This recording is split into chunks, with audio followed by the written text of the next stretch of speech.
Yeah. All right, now we are. I'm Brent Leary. I'm Paulg Greenberg. He's the Brohammer. How about that? Got the Brohammer in the intro. That's cool. That's Hey, the peeps. best. I crashed the intro just like I promised in my promo. And that means Sometimes advertising is real, man. Sometimes it's real.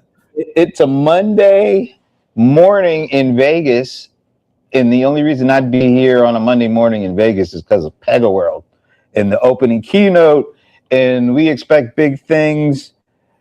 But let's get things going here because we're only about T-minus 12 minutes away from the opening keynote. And I have one thing to say before I bring out the slides. I've already got to ding them on one thing. I don't even know if you guys are going to be able to see this.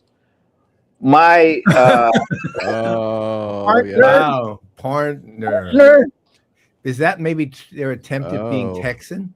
No. Hey, partner. No, that would be partner with a D. Not partner. It would be with a D too, partner. Yes. So, well, you will give them a. Well, no, I'm going to include that in my judging. You know, you got to do that. You have to do it. But now, besides that, I asked everybody to send in their 3 things, and you guys actually sent in 3 things. It was great. But in addition to me, the Venerable Paulg Greenberg, and the Brohammer, we do have our in-room correspondent is back, Liz Miller. She's back for duty. And we also have our buddy, Adrian Swinska, who will also be in the a room for this. So he'll be commenting. We'll be sharing his comments. So got a pretty full crew here. So before we jump into the 3 things, the bullet points, I will be getting a chance to spend a few good minutes. This is hard to believe. David Vidoni, who's the Chief Information Officer, he's been at Pega for 25 years. And Paul, have you talked to him? Never. I looked at it. First of all, he doesn't even look like he could possibly be anywhere for 25 years. Right. But the fact that he's been there all the while that we've known Pega and we've never talked to, I am very intrigued. And Paul, I wish I was going to be there. Yeah, I was going to say, this was all set up for a CRM Playaz show.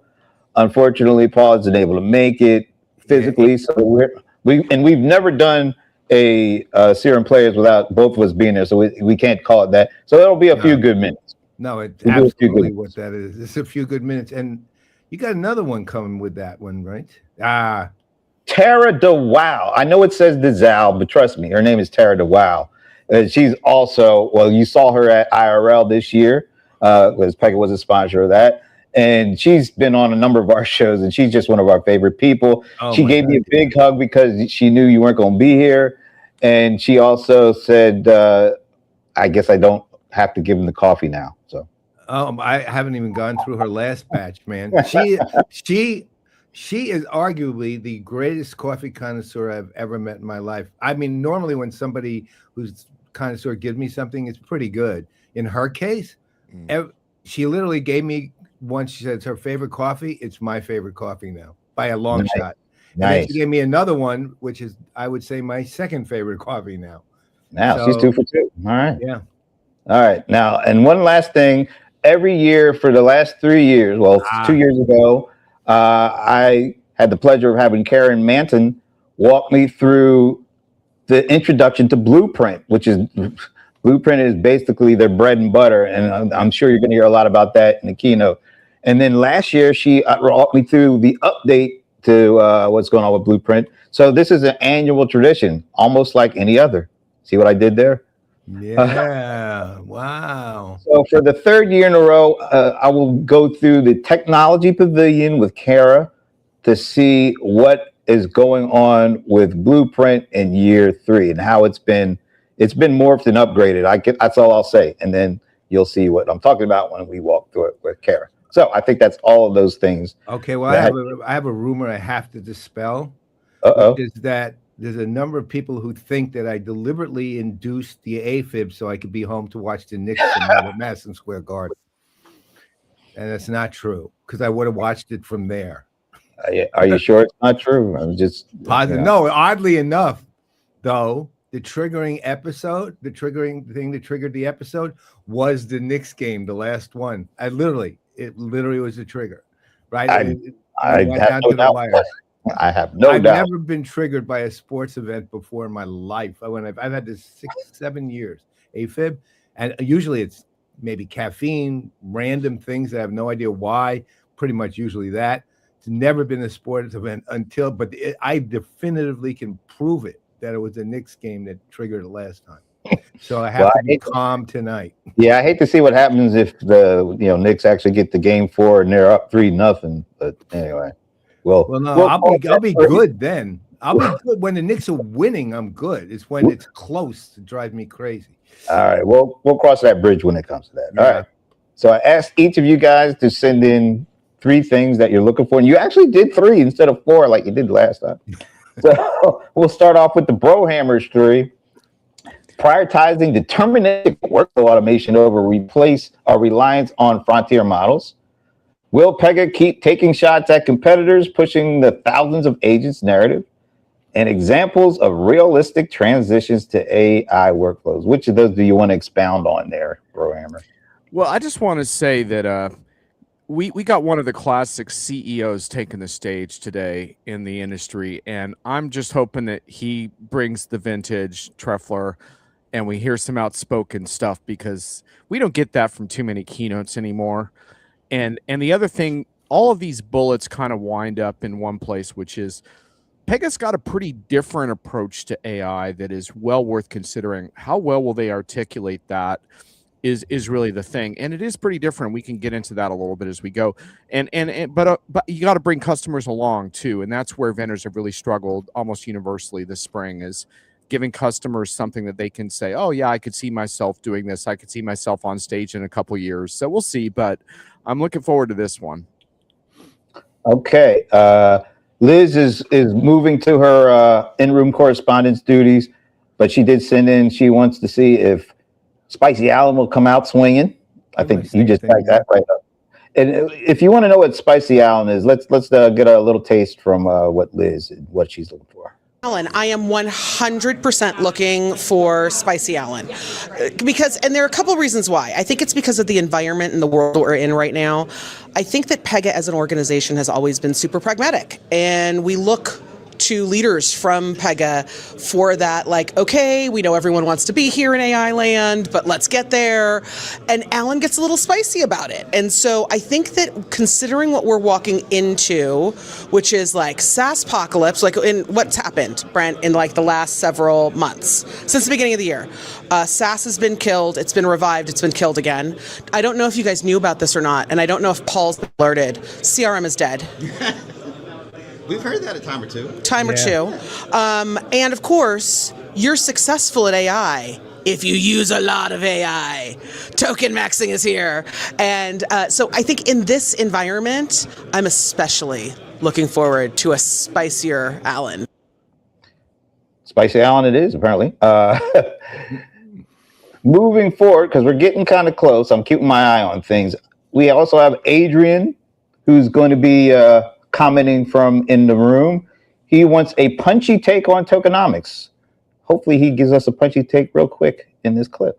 To see a punchy take on this whole tokenomics sort of thing, because something that's been bugging me for a long time is how we don't understand the real economics of all of this, the AI infrastructure that people are kind of using. And you can always rely on Pega, particularly Alan, to have a punchy take on this. I'm really looking forward to that. Wow. Everybody's looking forward to a punchy, spicy. I know, I was about to say that. Anything ending in a Y. Okay, we now move to the Venerable Paulg Greenberg. Evolution of Blueprint, 2 years later. It's easy for me to say. Furtherance of the corporate narrative and development of partner strategy. Which one of those you want to detail us on? Well, actually, because I'm staying away from AI deliberately, which is the corporate narrative. Well, it's not, which is inclusive to it. Look, the masters at the corporate narrative over time with significant transformations has been Pega, really. They've done it for, I don't know, 25, 30 years successfully. They don't lose customers because all of a sudden they change direction, because they know how to speak to it. and they're really good at it, in fact, and they sustain and support. AI has called for a dramatic, once again, transformation, change of direction, pivot, right? To everyone else's point, they are a practical, pragmatic organization, and they're going to be doing it. Blueprint itself is obviously a good example of what they've done. I want to see how they handle that, right? Because I would say this, the vast majority of companies we've already heard have done only at best an average job, and at worst a horrible job at that kind of narrative. So that, and then partners really is important, because I don't think that's their strong suit. And I think they really need to step that thing up. And I'm curious to see if they actually get that. All right. I think I have mine here too. Okay. Real quick, 'cause I think they're getting ready to get started on things. Actually, if you notice, my bullet points have not changed since last week. I'm getting deja vu. I know. What just happened? Well, literally, I am looking at the general AI fears. I am really looking for Pega and Alan to talk right on, taking the whole AI anxiety on and the costing. And I will be shocked if we don't see a spicy Alan around talking about that, in particular, the cost involved with AI and how Pega is looking to help their customers understand and feel comfortable about using their AI to their fullest. So we'll see. And I'm also still looking to see if somebody will help me get Aaron Donald back in the Rams. You're talking to a Patriots fans. They are not going to help you. I don't know. They are guaranteed they are not going to help you. Hey, they might. I'll help you, man. All right. I'm not a typical Pats fan, though. So that's true. You aren't. All right. It looks like something's going on here. So let's see what's happening. Keynotes are starting soon. Anything to add? I got to go put up get my power because my machine is about to. Well, I'll add one thing to kill a little time while you're doing what you need to do there. Paul, I really liked that you focused on some non-AI points, because a lot of times you got to get the fundamentals right, and the partner ecosystem is like never been more important to vendors than it is right now. Thank you. And so I really liked what you said. And I gave a couple of vendors a hard time about that recently, because I felt like they were kind of like dismissing all the assets they built up in their community. And I feel like now's the time you build on that. And part of being successful in the so-called AI age is being more human as well. And and people buy into ecosystems. They buy into the energy in the room, and you can't do that on your own. So I really like that, and let's see how they do on that today. Well, to return the compliment, the thing I always love about yours are the detail is practical at all points. When you're looking for the detail you're looking for, it's not, you don't want to hear their spin, you don't want to hear their messaging qua messaging. You want to hear the details on how they're actually going to utilize what they have to impact people and customers in a way that makes customers want to be customers with them.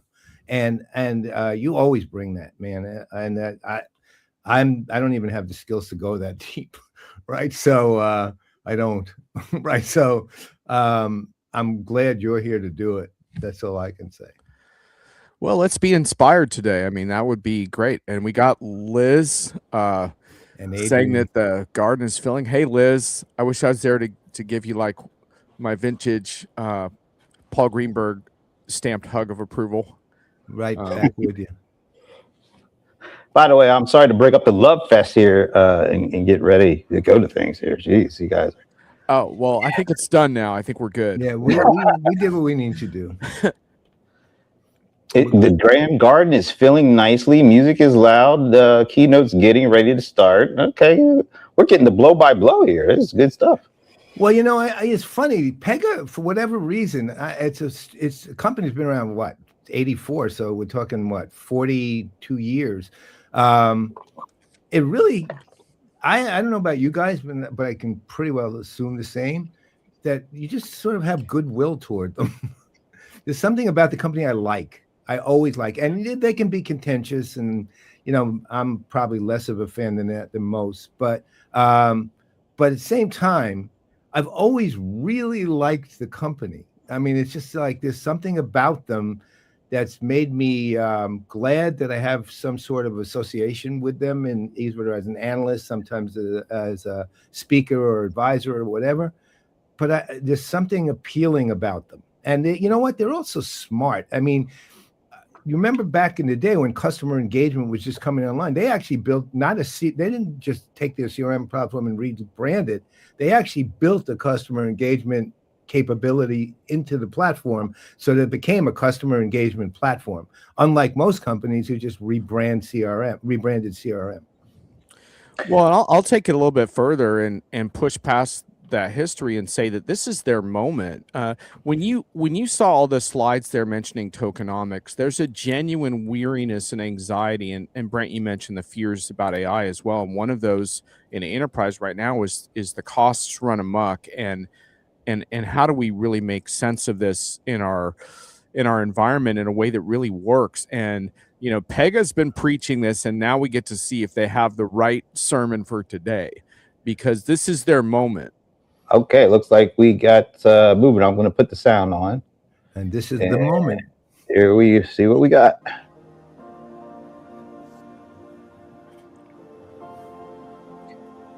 Hey, Adrian. All right, Adrian is in place. We're ready, man.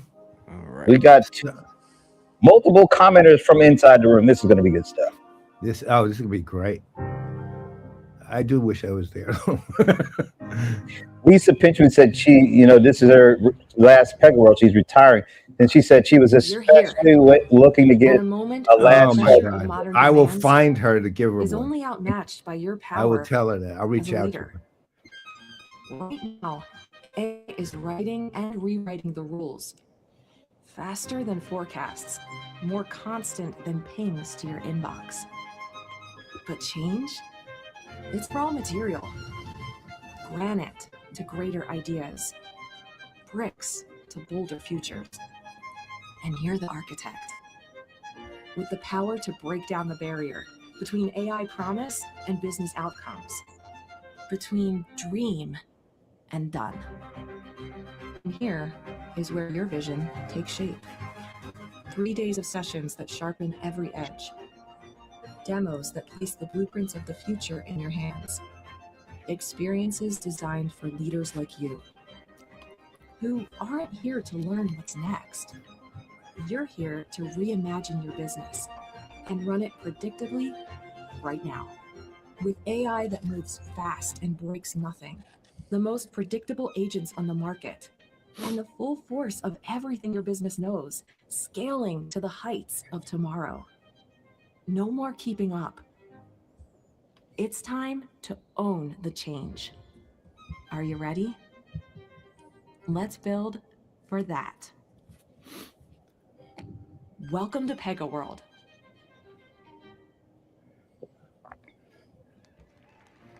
Well, that was very dramatic. Yeah. It was also very practical, though. Yeah. Please welcome Speaking Pega's of which, founder and CEO, Alan Trefler.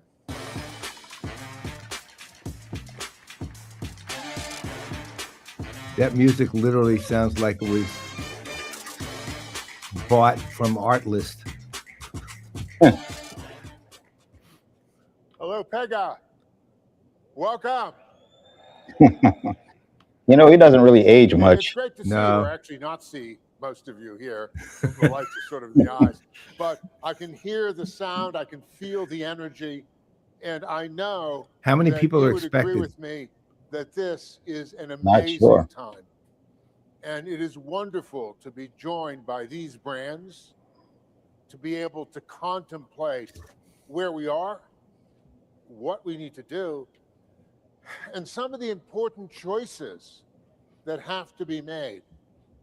I'm told that a lot of these conferences, including many I've been to, really don't delve very deeply into things that are controversial or different ideas.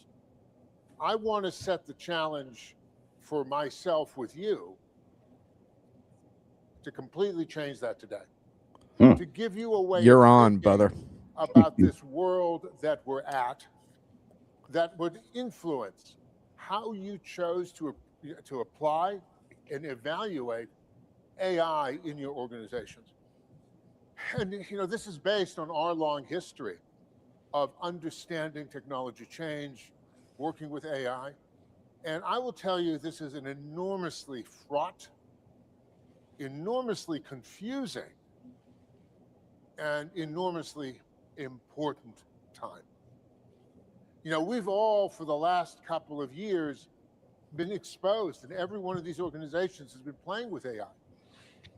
Fed these little tokens by the drug dealers to get us sort of hooked, that, hey, don't have to pay anything for this token or these tokens, $20 a month, all you want.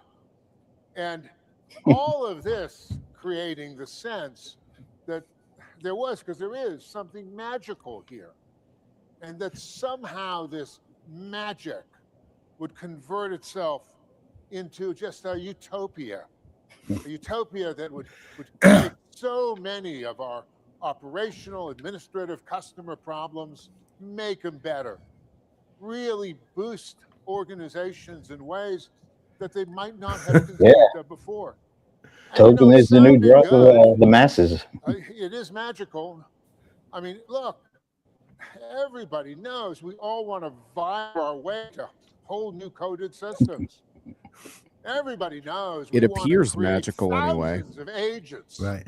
With English, I would contest. I would contest the actual magic. I would too, but I think he's kind of contesting it. Yeah, I think so. I think so. Yeah. I think there's a little bit of sarcasm going on here, folks. Yeah. That must be better. Yeah, we'll put a control tower in and manage it somehow. Shots fired. I was about to say. Shots fired. Yeah, didn't take him long. No. Yeah. Control tower. There goes one of my bullet points. Boom, right off the slide. Bye-bye.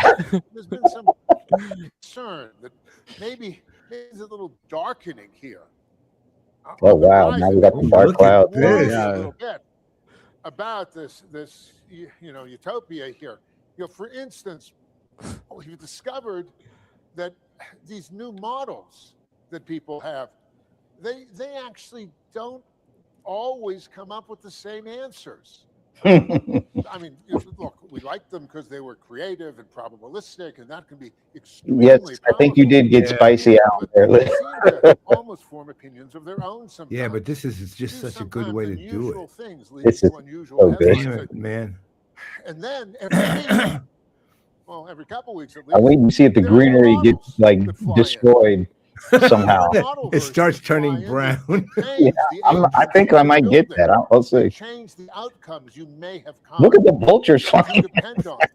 And boy, that can really add to the confusion. Yeah. There's more by the minute. And if I use I look at these those people just agents standing to out there in the generate rain. That's code, all. I know. It turns out that AI can generate massive amounts of code. Not really surprising if you think about what it does and how it is. But what I always learned when I was growing up as an engineer, Not necessarily good it's code. not about the quantity of the code. There it's you whether go. You can navigate it and actually understands what it does. We used to have contests when I was in college in which we would try to write a computer program in the fewest number of lines. I guarantee you that none of the Claude AI went through that education. There's a real desire to be very expensive. And don't get me wrong, we write a lot of code with AI. Everybody should write code with AI. But should you trust AI to build whole comprehensive systems that are somehow going to have to be fit together and going to change? Well, I don't know. I think there's some. I can answer that. No. Dark clouds there. And then 4 weeks ago, this amazing thing happened. Now, we knew this was going to happen several years ago because we've seen this movie, but a lot of people seem stunned when suddenly, the dealers began wanting you to pay for the tokens. So all of these $20 a month plans or $100 a month plans suddenly became, oh my God, no, maybe it'll be as many as it'll be. And we have the CIO of Airbnb saying he ran out of tokens in his first quarter. And by the way, he's just beginning. And so this idea that these things will cost something should not surprise any of us, because we've been reading about the $1 trillion worth of data centers that are getting built. I mean, somebody's got to pay for these, you know, and Anthropic needs its IPO. So we're in a really interesting situation where the decisions we're making have a lot of influence. Can we actually let these things run loose, or can we find a way? Those to ominous organize birds the are AI, everything. I Man. know. organize the code, That's Oh, that's look. agents, friggin' beautiful. so they Uh-oh. operate in a harmony, Uh-oh. and they'll Oh, we're actually back. give us the city that we want. But a He's heading to city that solution land. ultimately Yeah. we need to be the ones to I'm control. Oh, going happy to happy birds in the understand, background. Where are and you be able going? to I'm going Nice. to Disneyland. And I what was Pega wrong believes on the firmly browning of the. is that if you use Pega to reimagine your AI, Ooh, look at that. that you will Sun be is able to brighter. achieve predictable outcomes. That is, the AI will give you the answers you want to give your customers on a consistent Those basis. birds in the background just now are And kind of brilliant, be because that's able to that do it organized, with predictable organic costs. flocks Yeah. And being with able organic. There's to systems do of that, birds, we think right? is So absolutely critical. that you can that have How to patterns. do this? You're going to be Maybe those are to Pega's have to partners. change the way you think about applications. Nah, that would be like Because the 5 word birds. agentic, which means kind of all things in all places, does have some concepts that we can tease out. And there But is to their going credit, be a none of them would be huge vultures. change in the way that business applications operate. Historically, business applications have operated as screens sitting in front of databases and going through, and humans typically being able to type stuff in Good to and see you, take stuff and Christopher. post it. And Welcome in a back, world that's Christopher. agentic, you're not going to Hi, have Chris. humans, and you certainly don't want to do what we make people do today. We make people sign on to a system and then sign on to an application and then navigate that application to get to a particular part of it. And then having found that, you know, get trained to do something on that page of the application. No, the way applications of the future want to work is you want to be able to have the application be a collection of processes, data, security, but have it be able to come to you so that you can tell it what you need, and the right application will reach out to give you the right workflow to get things done. And this is the vision that Pega's actually had for a long time around something we call center out. Center out is the idea that the heart of your applications and the heart of your businesses should be the combination of the decisions you make, the workflows you execute, and the context, the case data you collect that you can describe, show an auditor, do machine learning from. And it needs to be independent of the channels on the left, whether this is an individual or a customer or an agent, and also independent of the data sources, because customers never have a data fabric that's as good as they want, and it's always changing, particularly if folks merge. But this idea of applications and building applications that are these collections of workflows that you can study and you can understand gives an organization both power to execute, but also that reliability and predictability. Let me draw an analogy. Let's say you were in Vegas and you wanted to open a restaurant, like many of the very fine ones that are here.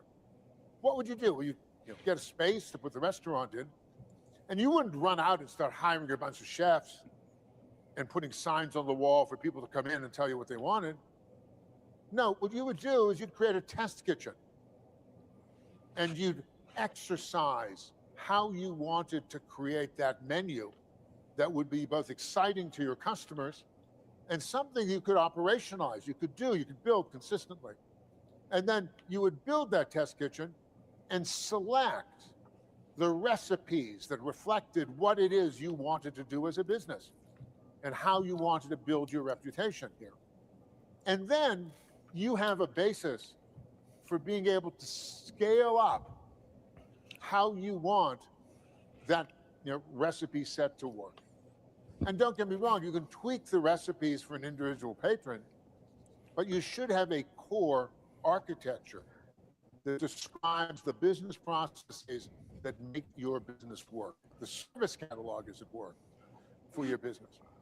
This is what we invented when we used AI to create Pega Blueprint. And the thing about it is this is a terrific use of AI, to be able to use AI to build creativity, to challenge, to pull information together from I don't know if different he's going to sources get into it and fully, but really grind it. they And primarily this is as use the hungry for expensive tokens as anything reasoning you'll ever models see. during what they call the design time, which is part However, of this we blueprint. thought this But was so unlike most important to our vendors, they're not customers using the reasoning that models hardly at all at we gave it so-called away for free. runtime, Put it on which Pega.com. definitely saves a lot of Because money. this allows There's no customers debate to about really that, and they rethink what argue they gives do. you a more And you know reliable, what the secret predictable is? business result, which is sort of For the every crux of the blueprint debate of a around what the recipe, best approach you're going to is. produce Well, I it guess in a hundreds, certain regard, to thousands, your tens of point, it's a thousands of difference between times. building an app and So the then using aggregate an app. cost You know, Yes. is really very modest. I you Because of the know, way you do you it.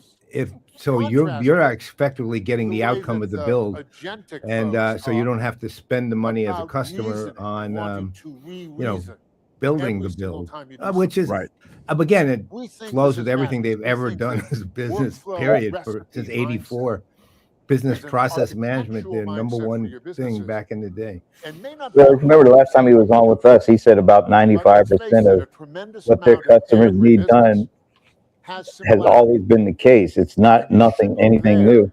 before So you it's go about the build design of tens of the thousands of that, tokens then running it to over make and over something again up with from the same scratch design, might as not give opposed you to a reliable answer. having everything done on Now, this the actual blueprint idea runtime. has Yeah, and you'll AI notice that built into he it, and already it's trashed enormously exciting. LLMs for giving different But what results at I've different found even times. more Not to say exciting that that's not is always something you'll that see can in be the good innovation sometimes when hub you're today, creating, but not when you're where we've got trying to 8 of execute our the same partners process again and Yeah. again. Right. in Well, a lot of these guys are showing now talking more about their the branded deterministic blueprint, versus the probabilistic kind where of we've stuff. So, given them a language Yeah, model they like are, the but database, but something they're called a not vector database, they're not where they can using the put their PEGA approach intellectual though. property. We They're can't right. see it. what they're trying to do is But when prevent one of their LLMs staff from members doing uses certain Blueprint misbehaviors in at runtime, conjunction but they're with still their using vector the database, LLMs reasoning engines at not only does runtime their much name more than come up on PEGA. the top of the Now, bubble, whether that's the right approach or but not they is get kind of what something he's that talking takes what we about, and offer, so let the customer supplements it decide with what the basically. But let's customer hear has what added, they and hear their supplements case. it with their best practices. Well,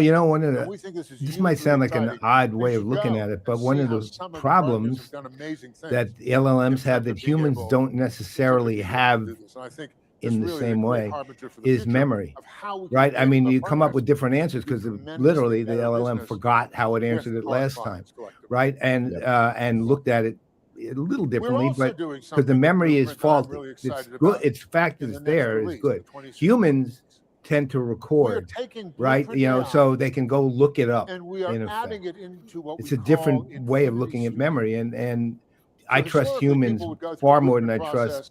They would memory download it of to their AI. system, and then they would use our traditional this is important format what he's talked about, to be able to complete their their build. new Infinity Now, Studio, Infinity and how Studio they is connected available to it them with also at Blueprint. no cost.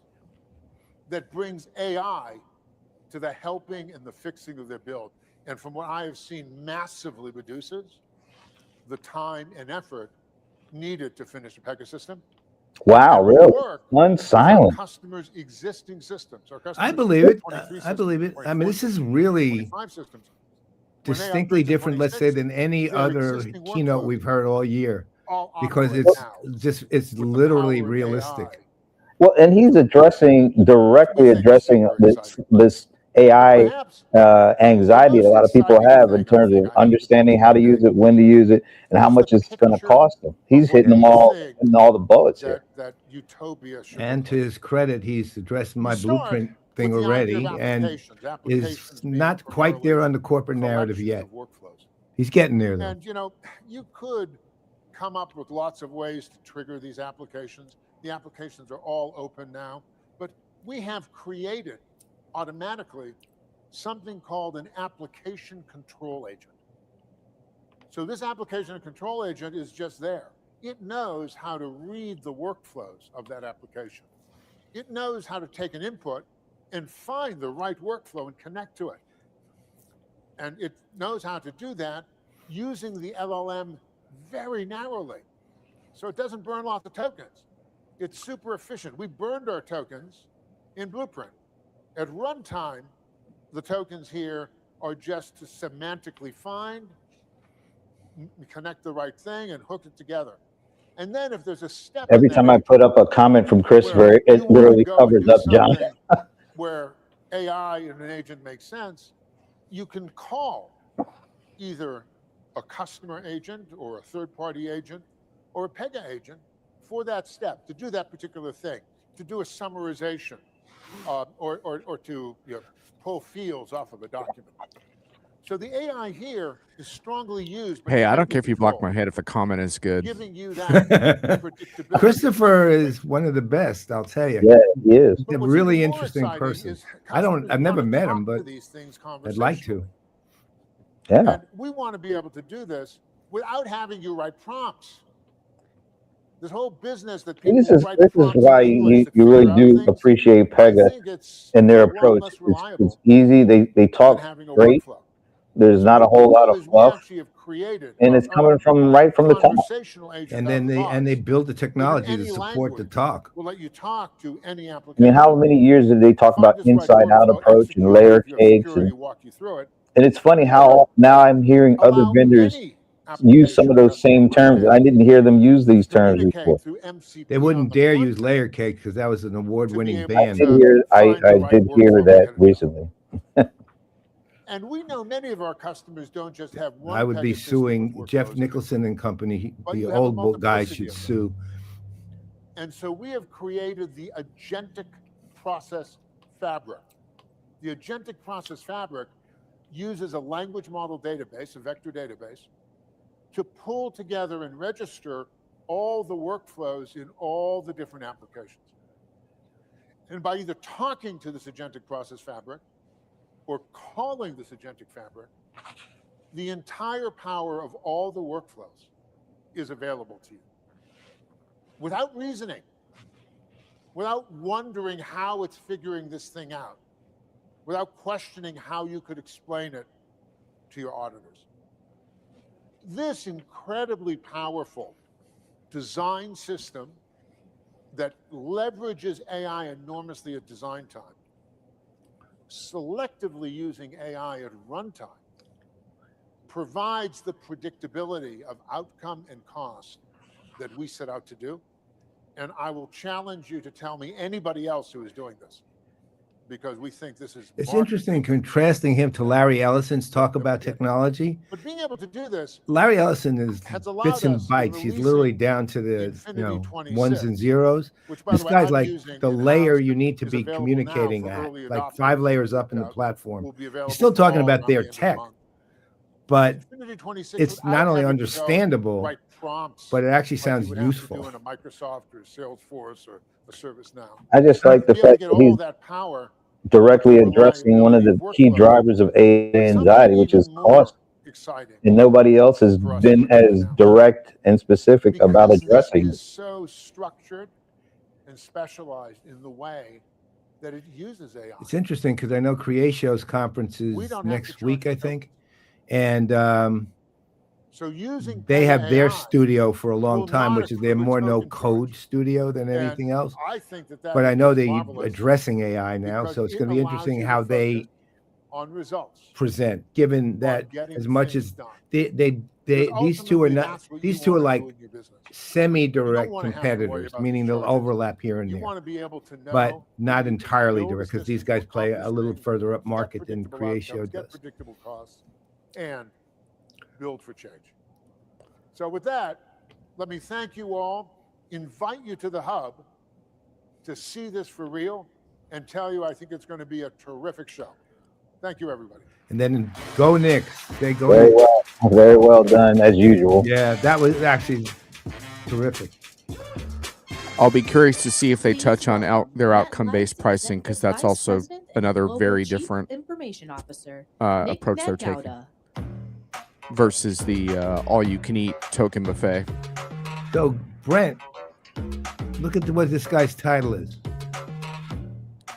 Global CIO. morning, everyone. I wonder how he's It's different from great to be with the other you guy. here today. I don't know. So I've been with MetLife about. I guess we'll find a out year with and a you. half Good now. night. Oh, Just about MetLife. I 20 years I to be misheard. Yeah, it. he's a customer.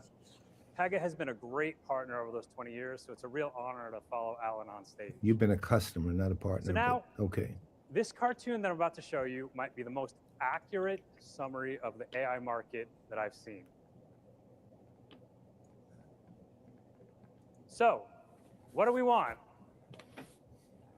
AI. When do we want it? Now. Right now. So this is pretty He's familiar to all of a you. little right? This is laid what you back live for that. and feel Yeah. every day. Hmm. It's a little overwhelming at times, but this is what it is. So that was the whole. Okay, So, he's still next going. one. Okay. AI to do what? I don't know. Like, who knows, right? Now, it's about now that the risk and compliance folks start to freak out a little bit, and then they raise their hands. And they basically say, what about the risks? And then the answer is, we'll figure it out. Now, as Alan said, the large AI players are doing some great things, some really great and interesting things. But it's putting, and they have large marketing budgets. So it's putting a lot of pressure on managers and leaders to make progress with AI and to do it quickly. There's a push to democratize software development, to put tools in the hands of non-technical users, into the hands of business users. And it's, if you sort of think about it, it's the next step in like robotic process. Yeah, I heard them yell now. I thought that was what he was going for. Yeah, he was. At it, He was. far enough back. He just didn't do But it this right. time, I But feel that's like it's on steroids.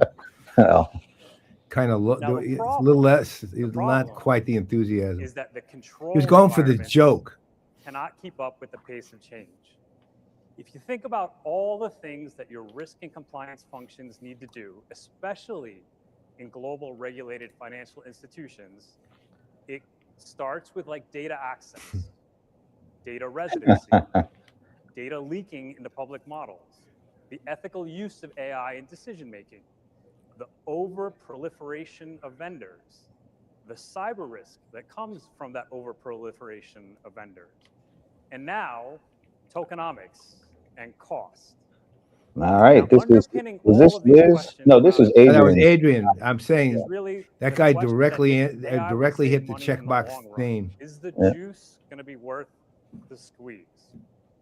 So gaining confidence in the control environment and in the economics requires a very intentional approach.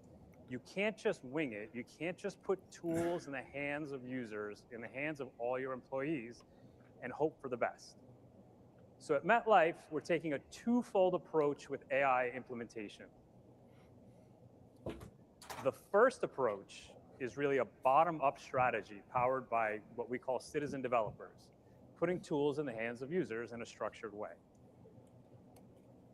The second approach is top-down, where we use or infuse AI into our business process re-engineering efforts.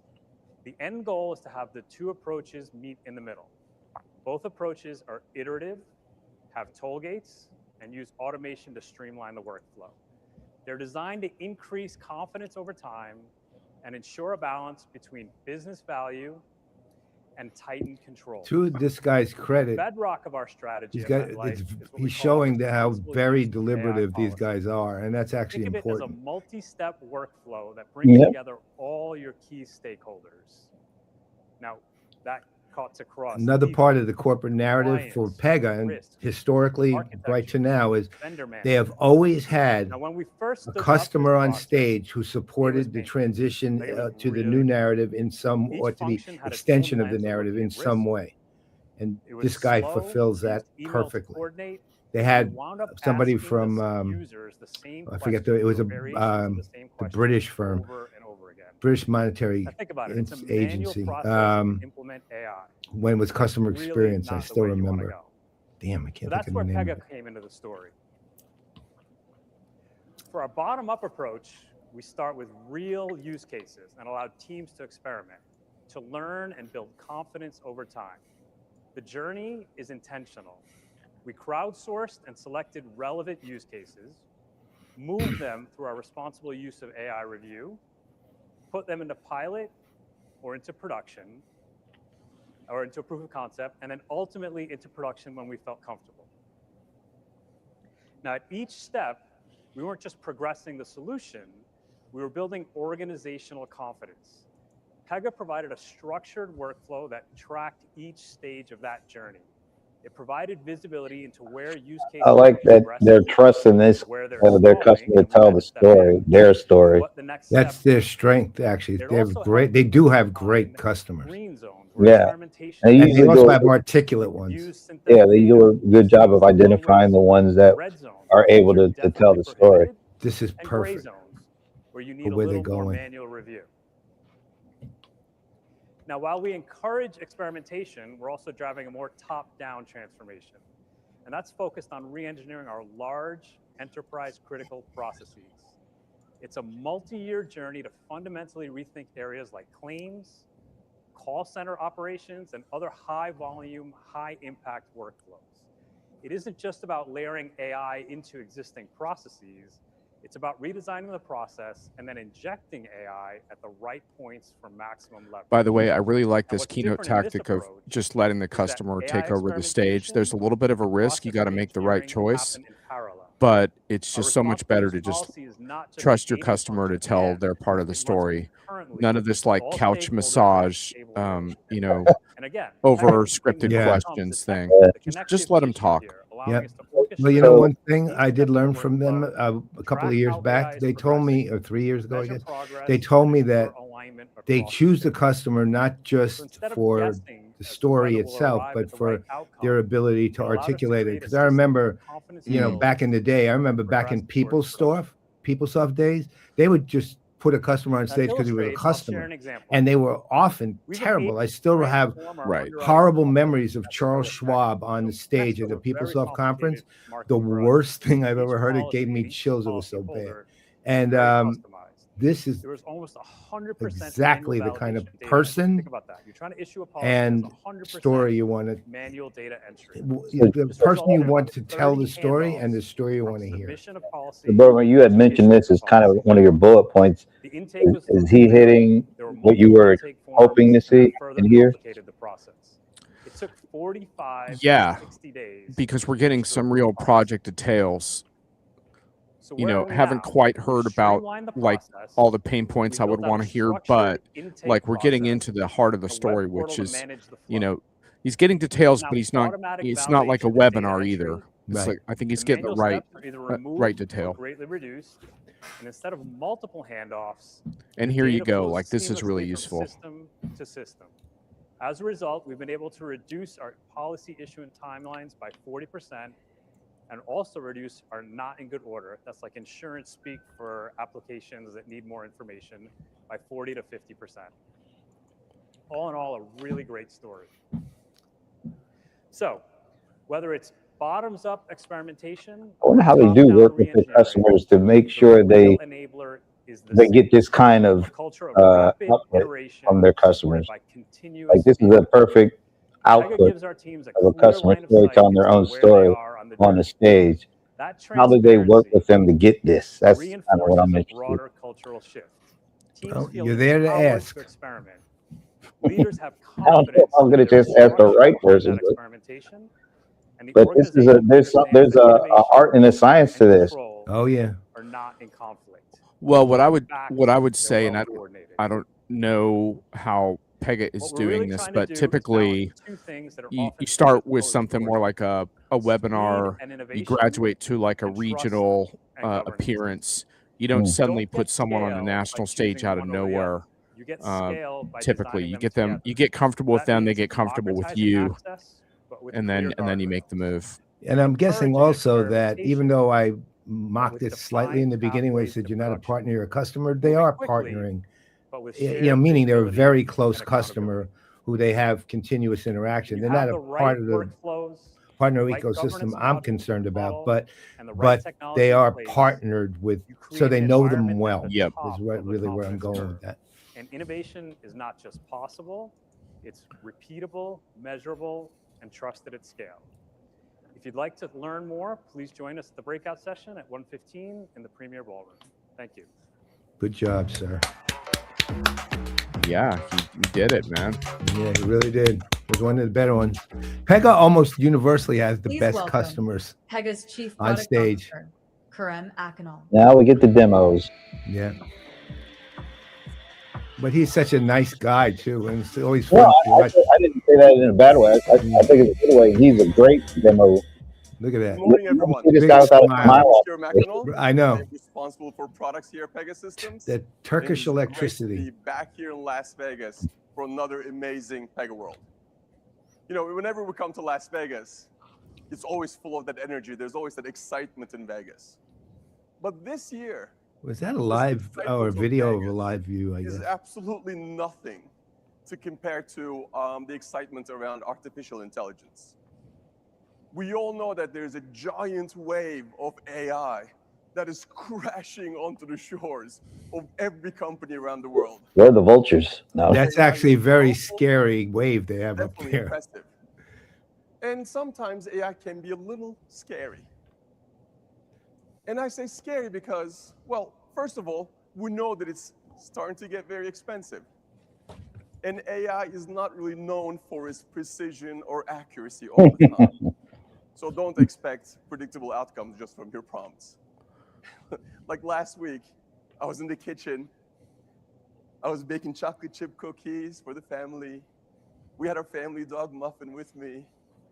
And I said to my AI, I'm like, hey, create me an image of this lovely family moment. Damn. That's what we got back. Oh, that doesn't look good. But we all know that this There's something seriously wrong here. Yes, very, very wrong. Yeah, that's not. Oh, wow, the sound effect. We've all seen this before, right? You know, AI sometimes just gets it wrong. Damn. And you Oh have to go my in there and correct it. God. But then again, it was just last Wednesday. I was talking to AI. We're having this long conversation. And I'm like, look, you and I have known each other for the last 3 years pretty well. You know everything about me. You know all my questions about technology, business, money, cooking, life, family. You know all my questions. You know all my concerns. You know everything about me. You know me better than any of my family. You know me better than my friends. Actually, you are my best friend. Oh, wow. Oh, so sad. So I said, look, I don't even know what to say here. create me an image of what you think I look like. Guess what? Uh-oh. AI Please don't came show the back. cupcake again. I don't want to see that again. Oh, yeah. Photo quality. Where's the vultures in the background, though? Really uncanny resemblance. So AI always comes back very confident, right? But it's not always very accurate. When the AI is graphical, yeah, you can spot the mistakes or the perfections. But if the mistakes are buried in thousands and thousands of lines of code, well, you know, that's not so easy to see. The only thing I would say We here all is know that they're comparing AI-generated with code is consumer very verbose. prompting. A lot of And I'm their really having enterprise thousands of competitors are doing engineers something much more generating sophisticated now. They're extensive just lines of relying on code. prompts. So It's this not gonna work this out analogy is a successfully little bit for those dated. I would like to mission-critical see them applications. update this a little bit. Right? How do you spot the obvious mistakes? But How do you find the muffin? the point in all stands, this? which is unreliability is still a factor. Oh, there he is. Such a good boy. So, So the that, well, question it's a good isn't point whether about we're gonna finding use the, AI the or not. mistakes Of in course code we're going to versus the use AI. visual. But Yep. how do we use AI to make things more simpler and not more complicated? Adrian liked the picture. We're all out there Oh yeah, let trying me to push that deliver up there. experiences That was for our that employees picture's and still for in our my end mind, man. customers That's that are easy, Ugh. simple, and fast. And we are trying to, every company is trying to deliver that seamless experience across an enterprise architecture that looks something like this, oh god. right? Things that are already really complicated. But AI, I do believe AI Access gives us an database. incredible Jeez. opportunity to tackle that legacy transformation problems. Every organization in this room has a bunch of old applications that are currently running mission critical operations. Some of these run back to the 80s and 90s. They're written in languages that no one speaks. Have to check that out. Some of them are from vendors that don't exist anymore. And many of them are operating on hardware that you can only buy on eBay. And if I had to guess, they're not really running the latest security patches. So AI gives us an incredible opportunity to break free from all these outdated applications and modernize them to cloud native, AI-enabled. I know, Liz. It's We've really. been partnering with AWS to make this journey I'll never look at easier AI and the much same. more straightforward. And to dig deeper into this partnership, I'd like to invite from AWS Omri Kessel on stage. So please help me welcome him. There you go, Paul, and partners. First one. All right, Omri, thank you so much for joining us today. I was wondering if you could start with introducing yourself and telling our audience what you do at AWS. Pleasure being here today. Thank you for inviting me. Why are they so far Happy to talk apart? to all of you. I'm the General Manager of Agentic AI Modernization at AWS. And our mission is to migrate. Looks like Liz is also struggling with the dog muffin. Evergreen. Not alone, man. Not alone. By default. And the legacy That was literally arguably in the realm of pool of compute creepiest thing since that no one were Jason. able to move to the cloud because it was humanly impossible. So that's the problem that my team and myself are trying to tackle and solve. And that's obviously a very serious mission. But Omri, having these systems, I'm guessing that this might sound peculiar, but I'm guessing they're deliberately that far apart so that the camera people could give them individual shots as opposed to two together. It's not about the cost. Yeah, I like that. I don't understand why they're at that distance. It would make no sense unless it's for that. They are not happy with the I'm interpreting the camera shots. That's the only possible explanation the to vendor me. usually what he's doing is cut the cost. But then again, I'm not AI. And modernization of the RAN. However, there are two existential drivers that push toward modernization. The first one is the business want to change, but the legacy stack holds them, doesn't let them. You want to introduce a change, the system, where do I change? How do I change? The second one is the knowledge. People that build this application, leaving the organization, and reading code is very simple. You can find people that can do that anywhere. But understand why it was built. What are the assumptions that were taken? This is extremely difficult. And as soon as that knowledge goes out the door, you can no longer introduce safely changes. He just brought up a really interesting word, which was the assumptions. No vendor can go in this company. Don't hear that much, but he's absolutely on the money with that one. Basically, one is what are the assumptions that were being made? With the changes in the I mean, you can put that inside a context, but the people who it's have a the knowledge, specific thing that's really important. That basic mindset in place to drive those changes. And organizations have been talking about this for years now. What changed? Like, why is now really the right time to do this? For 25 years, the issue wasn't about the cutoff. I don't know where Paul just went, but the legacy hopefully we'll be back soon. Into the modernized system. It was always about understand what the legacy system was actually doing. Keep an eye out. What we were able to do with AWS Transform is to collapse that time to understand into a matter of hours. So from years into hours. And we are not doing it just by throwing it into the token either or the LLMs or whatever you want to call them.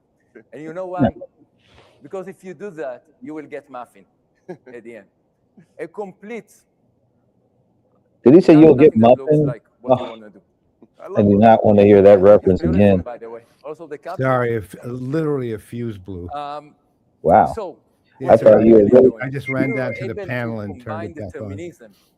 I thought you were really steamed at the muffin image still. Exactly That's what right. this code is doing. I was off And going to then, adopt only a then, dog use and the LLM just at picky just to point for protect this it from thing being a and muffin. understand what was the intent behind the code, how it was built, why it was built like that.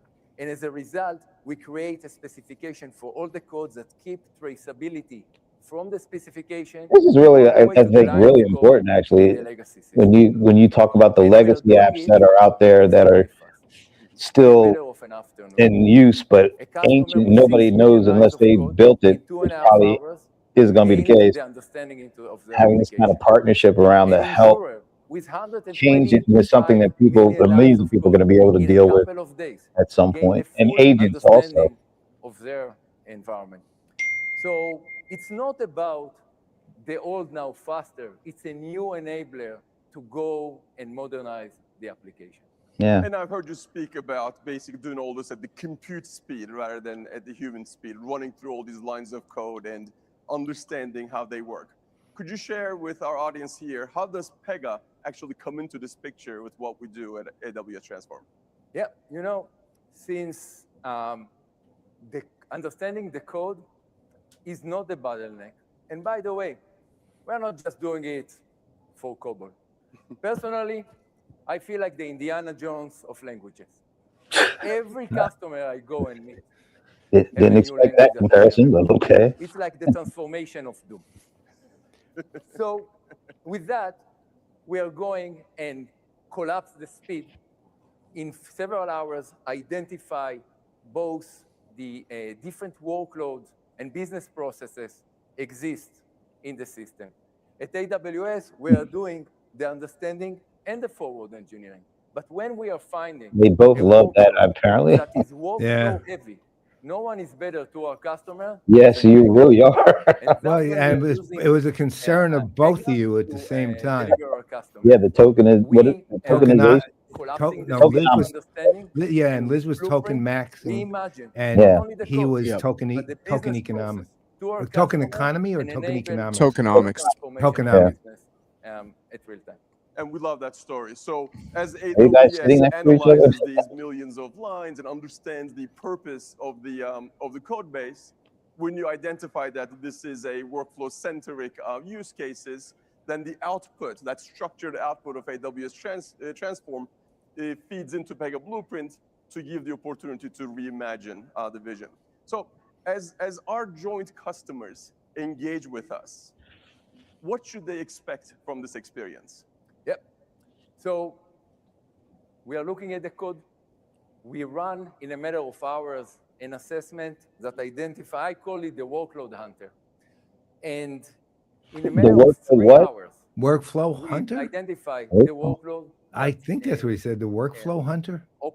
People want to go and modernize. Then, in 3 weeks, we are creating a POC for a customer. You're giving more details on this stuff than I heard from others. 3 months, that workload in production, running. Normally, I don't like that, but Goes this out the day of is actually quite multi-years good. science fiction. I go and convert your I just think this helps going workload alleviate by some of workload, the AI anxiety. reducing the risk of the overall modernization, and prove that we know how to do it the best on the market together with Pega. No more 5-year projects? Nothing anymore. Well, thank you, Omri, Indiana Jones Kessel, for your help today. I really appreciate your partnership. Pleasure being here and enjoy the conference. Indiana Jones. All right. It has been terrific working with Omri and his team at AWS Transform, helping our joint clients really deliver results on legacy transformation initiatives. A general statement here between Alan and Karam. They're really good presenters because you feel like they're talking the same way they would be off the stage as on. It's just more conversational and understandable. Yeah, and they talked about legacy transformation, which was nice. Most vendors won't use the word legacy on stage, so I give them a lot of credit for just being honest that needs to happen. We're going going to imagine a moment that really matters. It's great to be with all of you leaders and engineers this morning who are actually redefining how work gets done. We're all focused on improving those very important customer experiences. Today, I'll be actually talking about what it really takes to modernize at enterprise scale without slowing our John, they're hitting your bullet point hard, man. Because of companies like ours, this is never Well, you know, it's Dude, an they're going after it. Remember an extension of last year's discussion on blueprint modernizing legacy applications, right? I mean, it's not, again, consistency is right there. As one of the most important moments. This is when a we broadening have a of it. policyholder who needs to file a claim. It sounds obvious, but I At can't its tell you how core, many our vendors have transformation like at left Unum the Group audience like is wondering, how do I get focused on there? our So purpose, this is really helping the important. working world to thrive throughout life's moments. We're constantly evolving to deliver better outcomes for our customers in those critical moments. This also means, for example, for us, we're really looking at our claims process and focusing on re-engineering that into more of a unified single customer experience. The results that we're aiming for are sometimes simple to say, but as we all know, they can often be difficult to achieve. We're focused on faster time to deliver, fewer manual processes and touch points, faster decisions and faster payments to our customers. And most importantly, even in this age of AI, we're focused on a much more human-centered experience to drive the value and to drive that customer experience. That is our North Star at Unum Group. So let me set the stage for you for just a minute. Unum Group is an insurance company, and yes, we've actually been serving customers for well over 175 years. Damn. So with that, you can imagine a lot of us in a little bit more mature companies, I'll say, probably share a similar reality. Yes, we have layers and layers of technical debt, legacy systems. We have multiple systems doing the same work in many different ways, many times over. We have rules that are locked inside of all of this different legacy code base. Our mainframe-based claims processing have been doing a really great job for us all of these years. They've actually been processing millions of claims and doing it pretty well with accuracy.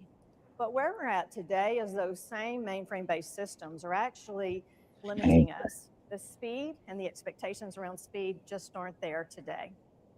So this complexity that we have in all of these legacy systems has actually quietly become the tax that we're all paying on the ability to innovate. And at the same time, everything around us is changing, and it's not just AI. Our customer expectations are accelerating, compliance and regulatory requirements are accelerating, and yes, our competitive pressures, and of course, everything that's coming with us in this ecosystem of This is a AI. hugely important point, that the whole environment is changing. It's not just about, oh, techno wizardry. Like, you need to change because your customers' expectations have changed. That's the right Without breaking message. the bank, as you heard previously. Once again, coming directly from a customer in the middle of all this. Yep.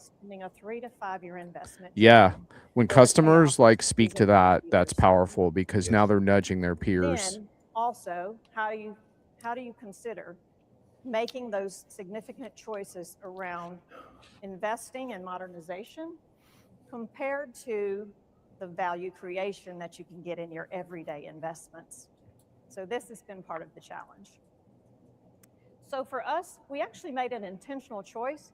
We weren't going to focus on just lifting and shifting off of the mainframe. We actually wanted to focus on solving those customer challenges and removing barriers. We actually had multiple windows, multiple. There is one thing I wish they would do a little bit more than they do, which is, and this is historic, really. But they focus when their customers are on stage, 95 out of 100, so to speak, maybe more, in one way or the other in financial services.